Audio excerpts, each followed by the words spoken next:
అదే RTV app వార్తల్ని క్షణాల్లో చదివే అవకాశం ఉంటుంది. ఒక న్యూస్ పేపర్, ఒక టెలివిజన్ ఛానల్ మీ చేతుల్లో ఎప్పుడూ ఉంటాయి.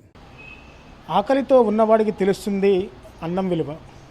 అలాంటిది జానేడు పొట్టకు పిరికెడు అన్నం దొరక్క మరణించే వారందరూ ఉన్నారు ఈ సమాజంలో. అలాంటి వారందరికీ నేనున్నానంటూ ముందుకు వచ్చింది ఆ మహిళ. ఆకలితో ఉన్నవారికి కడుపు నిండా అన్నం పెట్టడమే ఆమె లక్ష్యం.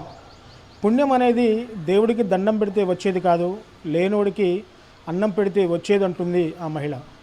పిరికెడు అన్నం దొరక్క పస్తులుండే స్థితి ఎవరికీ రాకూడదని, ఒకవేళ వస్తే వారికి పట్టెడన్నం పెడుతుంది. శుభకార్యాల్లో, ఫంక్షన్స్లో మిగిలిపోయిన ఆహారాన్ని సేకరించి ఆకలితో అలమటించే వారికి పెడుతుంది. ఖమ్మం నగరంలో గత 3 సంవత్సరాలుగా ఆర్ఎస్ ఫౌండేషన్ పేరుతో ఆకలితో ఉన్న వాళ్ళ ఆకలి తీరుస్తున్న మహిళ రేష్మా. సో ఆ మహిళ రేష్మాతో ఆర్టీవీ స్పెషల్ రిపోర్ట్. ఎందరో నిరుపేదలు, యాచకులు, చిన్నపిల్లలు అర్ధాకలితో అలమటిస్తూ ఉన్నారు. అలాంటి పిల్లలకు నేనున్నానంటూ వారి ఆకలిని తీరుస్తుంది రేష్మా అనే ఖమ్మంకు చెందిన మహిళ. గత 3 సంవత్సరాలుగా ఆర్ఎస్ ఫౌండేషన్ పేరుతో వివిధ శుభకార్యాలలో అలాగే ఫంక్షన్స్లలో మిగిలిపోయిన ఆహారాన్ని తనే స్వయంగా సేకరించి నగరంలో నలుమూలలో ఉన్న యాచకులకు అలాగే తల్లిదండ్రులు లేని అనాథ పిల్లలకు తానే అమ్మాయి అన్నం పెడుతుంది. సో ప్రస్తుతం మనకు అందుబాటులో రేష్మా మనకు అందుబాటులో ఉన్నారు. మనం వారిని అడిగి అసలు ఎందుకు సమాజంలో సేవ చేయాలనే లక్ష్యాన్ని ఎందుకు తను ఎంచుకున్నారు అని చెప్పేసి అన్ని విషయాలు మనం రేష్మా గారిని అడిగి తెలుసుకుందాం. సో రేష్మా గారు నమస్తే, welcome to RTV. So Reshma గారు చెప్పండి, మహిళలంతా కూడా వివిధ రంగాల్లో రాణిస్తున్న రోజులు ఇవి. సో మీరు ఒక మహిళగా ఆర్ఎస్ ఫౌండేషన్ స్థాపించుకొని ఆకలితో అలమటిస్తున్న నిరుపేద యాచకులకు అలాగే చిన్నపిల్లలకు అన్నం పెట్టాలనే ఆలోచన మీకు ఎలా కలిగింది? అంటే నేను ఈవెంట్స్ చేస్తానండి, వెడ్డింగ్ ఈవెంట్స్ చేస్తానండి. సో అక్కడికి వెళ్ళినప్పుడు ఫుడ్ మిగులుతుంది, ఫుడ్ అంతా వేస్ట్ అవుతుంది. నాకు ఒక ఐడియా వచ్చింది, ఈ ఫుడ్ వేస్ట్ అవుతుంది కదా, మనము బయట ఫుట్పాత్ మీద ఉన్న వాళ్ళందరికీ మనం ఎందుకు సహాయం చేయకూడదు, మనం ఎందుకు ఈ ఫుడ్ దానం చేయకూడదు అనిపించింది. సో అక్కడి నుంచి స్టార్ట్ చేశాను ఈ జర్నీ. ఫౌండేషన్ అనేది అక్కడి నుంచి స్టార్ట్ చేశాను నేను. అంటే మీరు ఎక్కడెక్కడ అంటే శుభకార్యాలలో మిగిలిపోయే అన్నాన్ని తీసుకొస్తామని చెప్పేసి అన్నారు. అంటే మీరు ఈ ఫుట్పాత్ మీద ఉన్న యాచకులకు కానివ్వండి, అలాగే తల్లిదండ్రులని పిల్లలకి మీరు ఎలా గుర్తిస్తున్నారు? రోజుకి ఎంతమందికి అన్నం పెడుతున్నారు? అంటే నా ఈవెంట్స్ ఉన్నప్పుడు వెళ్తుంటాను. నా ఈవెంట్స్ లేకపోయినా మా ఆర్గనైజర్స్ ఉన్నారు, అందరూ ఇన్ఫర్మేషన్ ఇస్తుంటారు. క్యాటరింగ్ వాళ్ళకి అందరికీ చెప్పాను. నాకు కాల్ రాగానే నేను ఫుడ్ తీసుకొచ్చి పార్సిల్ చేసి ఫుట్పాత్ మీద ఉన్న వాళ్ళందరికీ, తెలుసు కదా మనకు అభాగ్యులు, అనాథులు, వృద్ధులు ఉన్న వాళ్ళందరికీ పనిచేసి వస్తాను. అసలు ఈ సంకల్పం మీకు ఎలా వచ్చింది? ఈ ముఖ్య కారణానికి మీకు ఎవరైనా ఇన్స్పిరేషన్ ఉన్నారా? మా అమ్మ. ఎందుకంటే చిన్నప్పటి నుంచి అమ్మ ఒక సిటీకి రావాలి అనుకున్నప్పుడు అమ్మ విలేజ్ నుంచి ఒక 10 రూపీస్ కాయిన్స్ చేంజ్ చేసేదన్నమాట. నాకు బాగా గుర్తుండేది. ఎందుకు మమ్మీ ఎట్లా అని అడిగితే, ఈ 10 రూపీస్ చేంజ్ చేసుకొని మనం బయట వృద్ధులు ఉన్నప్పుడు, ముసలి వాళ్ళు ఉన్నప్పుడు, పెద్దవాళ్ళు వాళ్ళకి ఇవ్వచ్చమ్మా అంటే, అలా దాన ధర్మం అమ్మ నాన్న దగ్గర నుంచి నాకు స్టార్ట్ అయింది. ఇలా ఎందుకు చేయాలని నేను కూడా ఆలోచించానంటే, మనం ఆకలితో అన్నం తిని మనం పడుకుంటున్నాం కదా, పాపం ఆకలితో పడుకునే వాళ్ళు చాలామంది ఉన్నారు. మరి మనం వాళ్ళకి ఒక 1 రూపీ ఇస్తే ఏం సరిపోతుంది? సరే అమ్మకి ఉన్న చేతనైన వరకు చేసింది, కానీ ఇట్లా తర్వాత నేను ఈవెంట్ చేయడం స్టార్ట్ చేశాక నాకు ఇది ఒక గొప్ప అవకాశం అనిపించింది.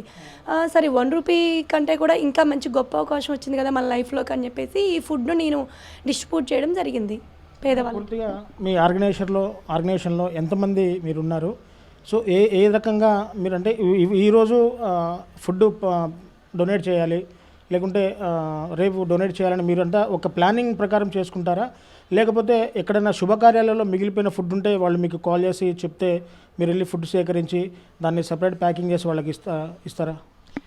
నాకు నా ఈవెంట్కి వెళ్ళినప్పుడు స్పెషల్గా మనకు చెప్పేది ఏమి ఉండదు. నేను క్యాటరింగ్ వాళ్ళు ఉంటారు కదా, క్యాటరింగ్ వాళ్ళని అడుగుతాను, పార్టీ వాళ్ళని కూడా అడుగుతాను.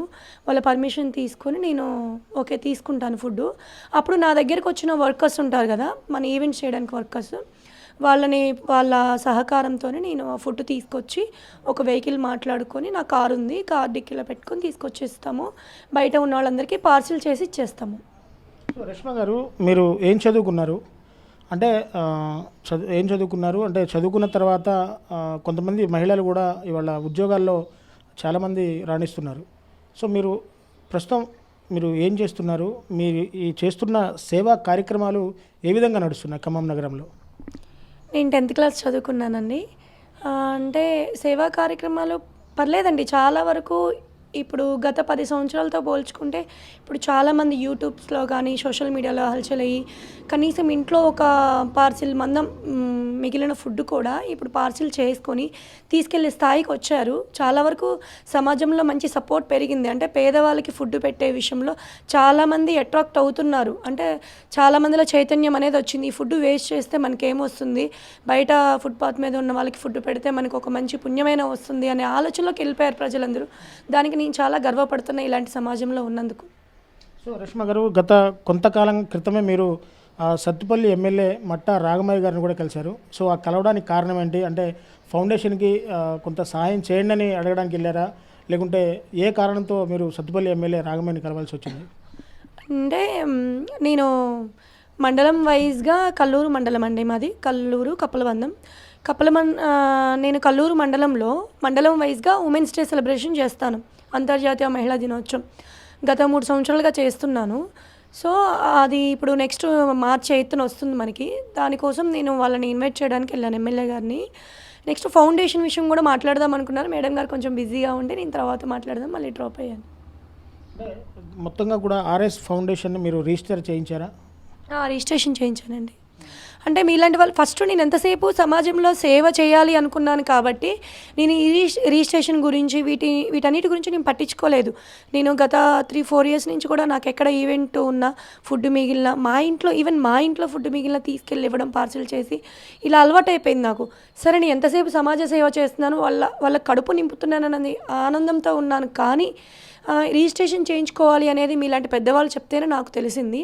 అంటే రిజిస్ట్రేషన్ చేసుకుంటే మీకు కూడా ఒక రైట్స్ ఉంటాయి సమాజ సేవ చేయడానికి అని అన్నారు. సమాజ సేవ చేయడానికి, అభాగ్యులు కడుపు నింపడానికి ఇలాంటి రైట్స్ కూడా ఉంటాయా అని నాకు అప్పుడే అర్థమైంది.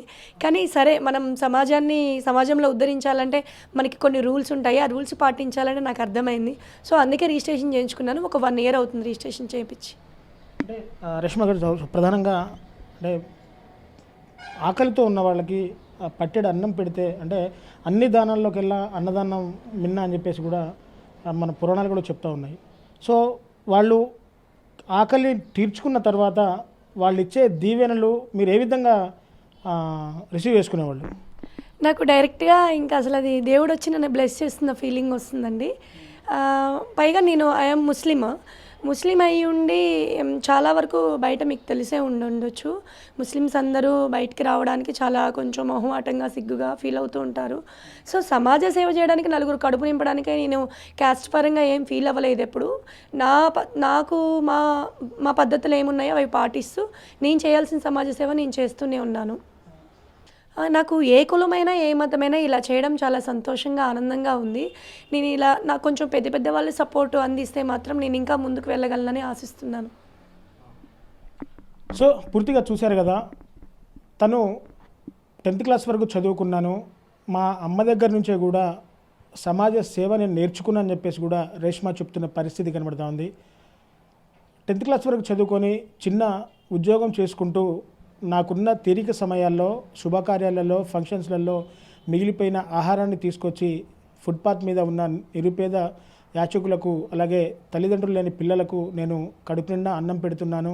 నాకు ఈ వృత్తి అంటే నాకు ఈ సమాజ సేవ చాలా సంతోషాన్ని ఇస్తుంది అని చెప్పేసి కూడా అంటుంది. సో దేవుళ్ళు ఎంతమంది ఉన్నా, మతాలు కులాలు వేరైనా సమాజ సేవ చేయడానికి కుల మతాలు ఏవి అడ్డు కాదు, అవి ప్రామాణికంగా కూడా తీసుకోవద్దని చెప్పేసి కూడా రేష్మ గారు చెప్తున్న పరిస్థితి కనబడుతుంది. సో ఇంకా దాతలు ఎవరైనా ఉంటే స్పందించి మా ఆర్ఎస్ ఫౌండేషన్కు సహాయం చేస్తే ఇంకో 10 మంది కడుపు నింపుతానని చెప్పేసి కూడా రేష్మ చెప్తున్న పరిస్థితి కనబడుతుంది. ఇది కెమెరా పర్సన్ నాగేంద్ర బాబుతో నేను మీ దేవేందర్, RTV ఖమ్మం నుంచి. మరిన్ని వీడియోస్ కోసం ఛానల్ ని సబ్స్క్రైబ్ చేయండి, లేటెస్ట్ అప్డేట్స్ కోసం వాట్సాప్ ఛానల్ ని ఫాలో చేయండి, అండ్ లింక్ డిస్క్రిప్షన్ లో ఉంది.